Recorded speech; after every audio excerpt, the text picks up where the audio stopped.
This week on Have a Crack, we go up to the Stockyard Creek homestead, a property in the Victorian High Country that's some 80 years old. We spend a week riding some very green horses, exploring the magical Victorian High Country and rediscovering some of the lesser known huts in the Victorian High Country and unplugging from the world within. All right, let's get into it. If you are not familiar with Stockyard Creek homestead, this was dates back to like it dates back to 1864 when the forebears of the Stoney family settled this land for cattle grazing. Stockyard Creek has been owned now by the Stoneys since about the 1960s sometime, and it was selected as a starting point for the Stoneys cattle on their way up to summer grazing on the Bluff High Plains. In fact, these cattle right here, they are the descendants of the original high country cattle. And this place here is actually owned by one of those high country cattlemen, Graham Stoney, and you may or may not be familiar with him. He was actually one of the extras. Are they called extras? I'm going to say they're called actuals. When they do movies and stuff, and I'm thinking here, The Man from Snowy River, when you've got extras, they're not necessarily someone who is qualified to do what they're doing, they're just actors. But when they're actuals, they are actually people doing what they do for real, in real life, in the movie. And Graham was actually in the movie Man from Snowy River. There is a plaque right here under this tree where there's a horse. Graham's horse, when it died, he buried it here. And the horse that's buried here was actually in that film. He rode that horse in that film. So the history that's here is pretty damn cool. And while this is actually a working farm, the cattle are out here, the guys moved them yesterday. This is actually a working farm, but you can hire this place out. It sleeps about 30 odd, and there's actually just 4 of us here, and it makes it a very, very quiet, relaxing weekend. So you can come here, rent this place out for groups of people riding horses. It could be a base camp for you for a four-wheel driving weekend. You come back here, you stay here. It's got a fully equipped kitchen, and it's almost 100% off-grid. There is no cell service here. There is no internet here. There is a landline that's actually in that homestead over here, and it works most of the time. It's a very much an honest system. You want to make a phone call, there's a jar there that you put coins in, you put your money in to pay for the phone call that you've just made. The power that's here, there's some solar panels I've seen down the sheds, and there's a wheel right here, right there. And that wheel, that's how it used to generate power here. That water wheel there would turn, the spring comes down, there's a dam up the top, and you can open that tap over there. It'll come across, turn the wheel and power and charge the batteries in the house. But that's no longer the case. There's actually a much better generator downriver that they use hydroelectric to charge the batteries for this place. So it's got lights, it's got power points, hot water. It's got hot water, but you need to light a fire in the morning, and it's powered by what is called a donkey. It's like a heat exchanger with the water. So there's a water tank up there in the roof, and it pipes down around this secondary fireplace, if you like, that. The hot water rises, the cold water comes down, and it eventually heats the tank of water in the top. It's bloody cool.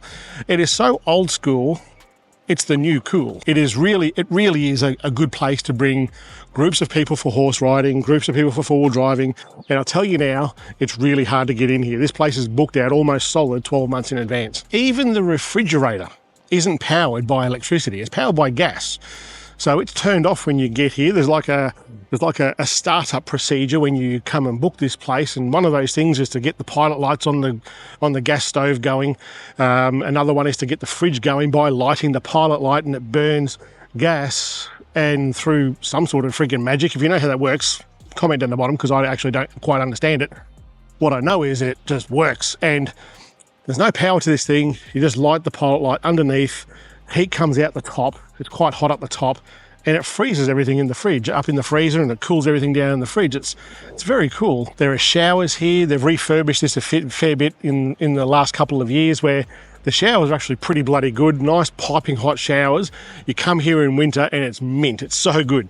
There's a great big fire pit out over here with some chairs and stuff where you can gather around, drink a few cans, watch the fire. It really is a bloody nice place. You do need to bring water here. The water that you pull out of the creek is not potable water. You can boil it and then use it. I've been using a product here that I've been reviewing on this channel It's a water purifier, and I'll show you about that in another video. So I'll link it somewhere there. So bring your own water or boil your water. That's the key, or use one of these purifying systems that I'll show you after. In through here is all these, what would you call this? I'm not a horse person, and I'll put Sarah on here in a minute and she'll talk to us about these horses and the incredible story that she's had with these. But this is all tie rails through here, so you can bring a pretty significant group of people here with horses. There's round yards and stuff out the back here, and all through here you get all your horses ready to go on trail rides. From a horse rider's point of view, which is not me, it would be pretty bloody special. Heading that way, down through the property, out the back that way, the Hakwa River, this here joins onto the Hakwa River, and it's about 2 k's that way, and down there is a hut that I'm going to bet money on that many of you guys wouldn't have even heard of before. And well, I'll talk to you about that now. Just up there at the end of that track is a hut that most people that come to the high country have never heard of and have never seen. I've come for a walk down from Stockyard Creek to have a look at this place that I went to a few years ago when I first came to this location. It's actually, pretty sure this is private property. The river is just here. I think there's the Hakwa River just here behind me. And you can't, the vehicle access that's to here, going through here, is actually emergency services access, I believe. So you can't drive it privately. But this hut that is behind me here, this is not like many of the other huts that are in the high country here. This is not a refuge hut. This one here is Professor's hut. It was built in, I think, 1946, and there's 3 huts here. It's degraded a fair bit. It's fallen apart a fair bit since I was here last, which was probably, it was probably 8 years ago, I guess. The hut that's behind this one pretty much all fallen down. But this hut here, all the stuff that's here that this is built with, this professor, what's his name? There's a plaque here somewhere. Ian Ramsey Maxwell. So this guy humped in all this gear, manhandled it all from Merrijig, I believe, in 1946. Now, if you know 45, 46, if you know this area reasonably well, you know this would be an absolute pain in the ass to manhandle anything over these hills. It's crazy. But I'll show you through these huts. Like I said, they're all fallen down. These aren't maintained by anyone, I'm pretty sure, although I did notice when I first got here, see that wire just there? This is like modern fencing wire, so someone's actually done something here, but as you can see, it's all falling down. So in here, this looks like this was a table of some sort. It's fallen down a bit. Maybe he had a fire over this side, maybe, and maybe he smoked fish up along here, I'm guessing. It's just a guess. I'm certainly no expert when it comes to this stuff. I'm just thinking with this side here being exposed, because it doesn't look like this had anything on it over here. I'm guessing there was a fire here. Maybe he caught fish in the river and smoked them up on that. That was like a smoking rack to me. I might be wrong. Looking at all this, these were probably like tins or something that he brought in goods, they brought in supplies with. So this looks like a tin that's been folded out flat, and that's what he looks like he made the roof with. Have a look around this side here. He's made the roof with this side here. Oh, what's on here? Oh, it's a shellite can. Shellite is a flammable, so he probably used that for his lanterns and stuff, I would say, or maybe to cook with. But this is the outside of that one. This one, it's all fallen down, as you can see. I can't really show you anything about that one. That one over there looks like it's falling down as well. It's starting to fall down at least. That side of it's caved in. Yeah. Storage and stuff, I guess. I dare say, though, this one here was his main hut that he did most of his work out of, just because of the outlook. He'd walk out of that door there and there's the river right there. So there you go. That's what I came down here to have a look at. This, it's not like any of the other huts that I've seen in the high country. They're all, most of them at least, are very well maintained. This one is not. It might be because it's on private property, I'm not sure, but it's nice to see that little bit of history here that's not really as well known as the other one.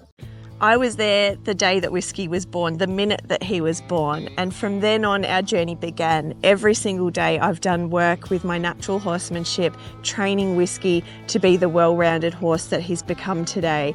And I tell you what, I couldn't have dreamed that we would be experiencing this with him so young and fresh and him coping with everything so well. So this is the maiden voyage with my young gelding Whiskey and my friend Doug's mare Winnie.